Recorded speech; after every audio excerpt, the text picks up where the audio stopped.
Olá, turma do 7º ano. Hoje vocês irão conhecer dois novos grupos de plantas, no caso de gimnosperma e angiospermas. Então, das características gerais das gimnospermas, tem a produção de sementes nuas, né? Isto é, não protegida por frutos. São as primeiras traqueófitas que não dependem da água para a reprodução.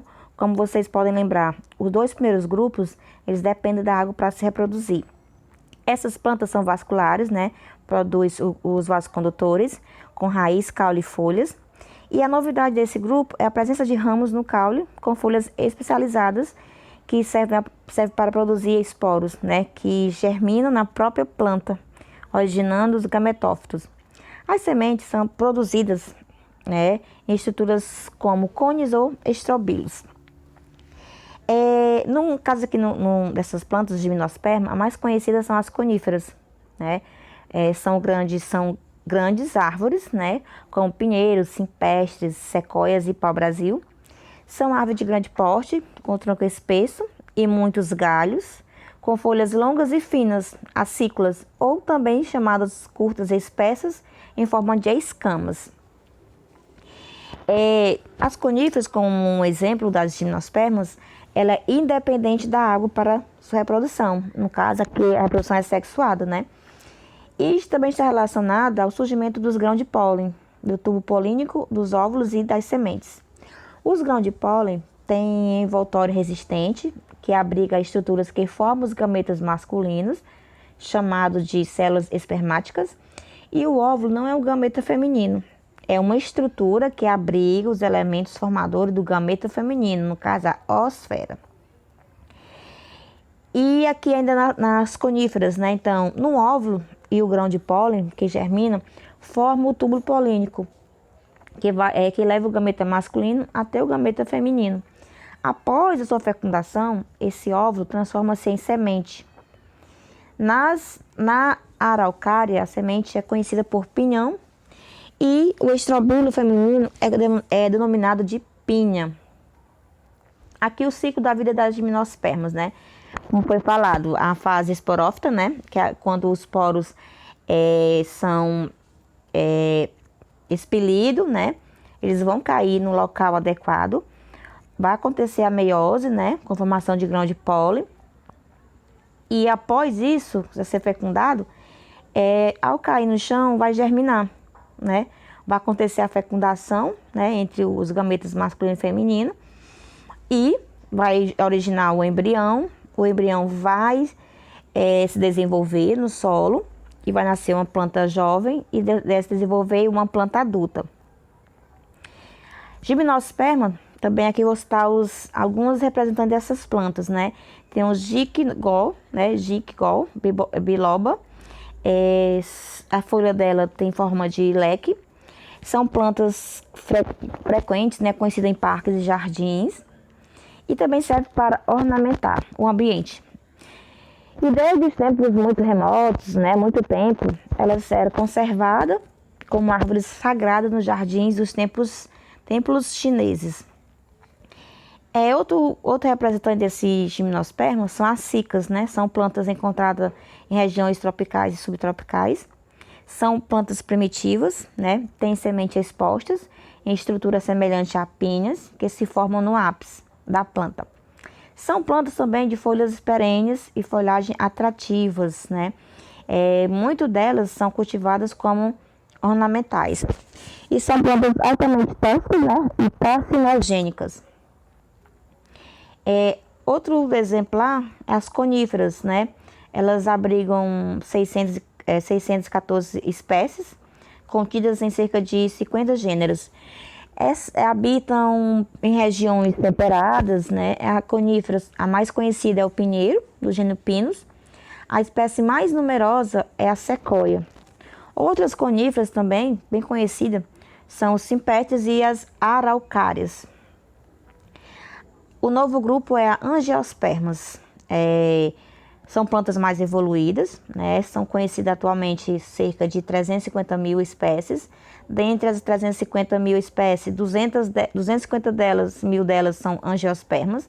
A palavra angiosperma quer dizer bolsa, né? A palavra ângeos é bolsa e esperma semente.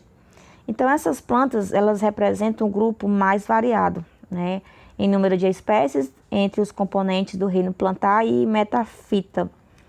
As angiospermas, elas produzem raiz, caule, folha, flor, semente e fruto, né? E uma novidade delas é que aparecem as flores e os frutos.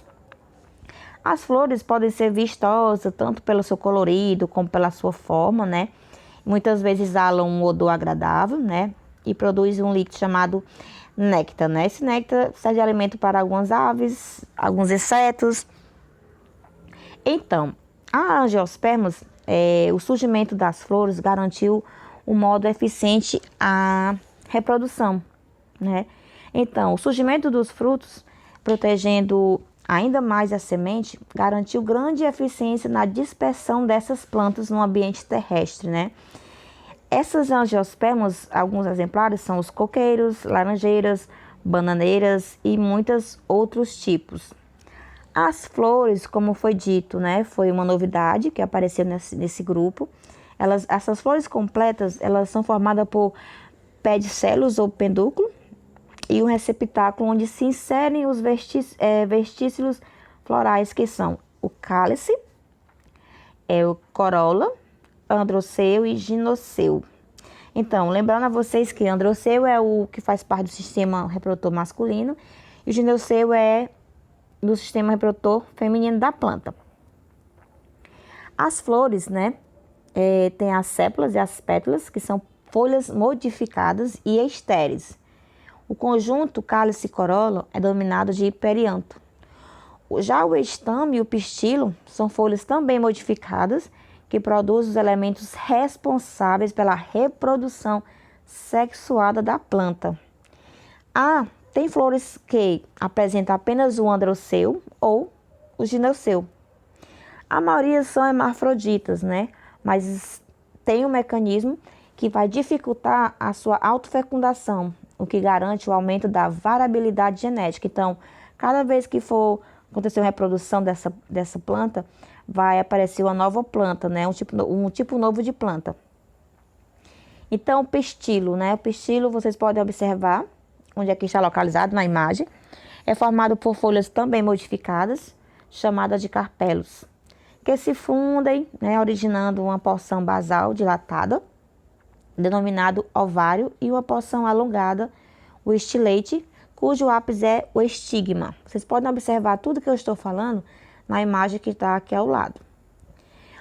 Polinização. Então, a polinização dessas plantas, ela pode ocorrer pelo vento, né? O vento leva, ou por meio de animais e o grão de pólen que atinge o estigma da flor.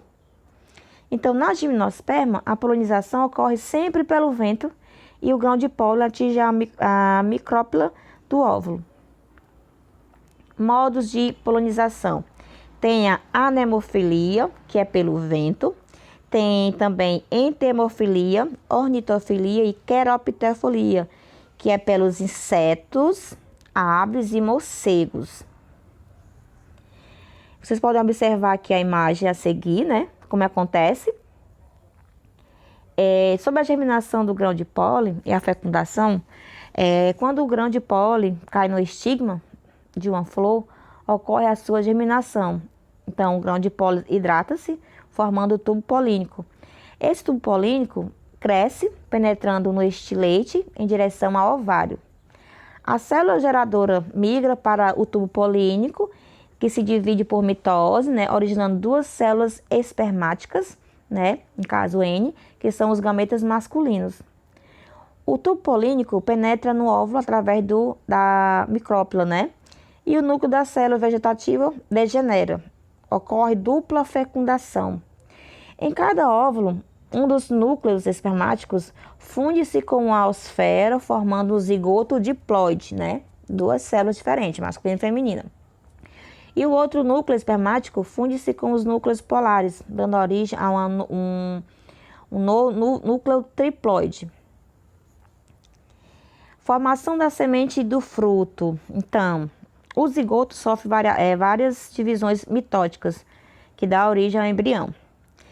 Esse núcleo triploide, por mitose, origina o endosperma ou albume, né?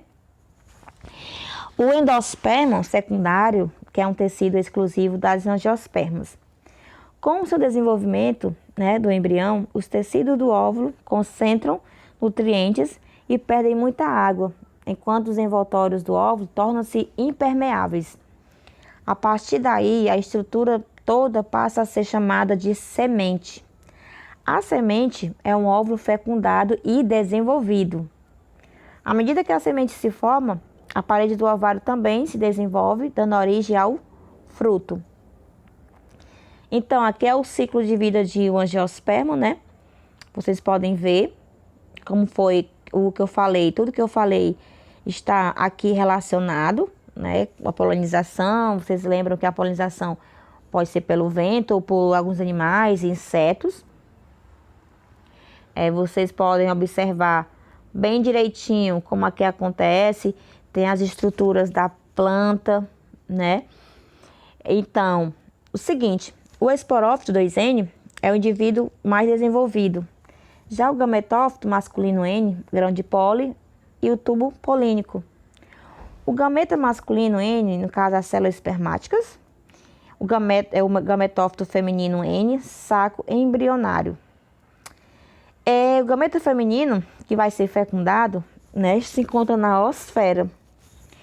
O óvulo esporângio envolto por tegumento. Essa semente, que é o óvulo fecundado e desenvolvido. E já o fruto é o ovário desenvolvido. Vocês podem depois observar essa imagem no livro de vocês, né? Qualquer outra dúvida na aula presencial, estarei fazendo um novo ciclo, resumidamente, e posso também tirar dúvida com vocês individual. Então, grupos de angiospermas tem as monocotiledôneas, né? E tem também as dicotiledôneas. Mono vem de 1, dicotiledônia de 2. Então, aqui vocês podem observar o que representa esse dicotiledônio e o monocotiledônio. Aqui só é uma tabela para vocês realmente conseguir observar, né, essas estruturas que estão presentes nesse grupo da angiospermas. Então, pessoal, vocês irão praticar o que vocês aprenderam, né? Conseguiu acompanhar usando o livro, nas páginas 292 a 294, e também a página 312 e 329 e 330. Qualquer dúvida, estarei disponível para falar com vocês em outro momento.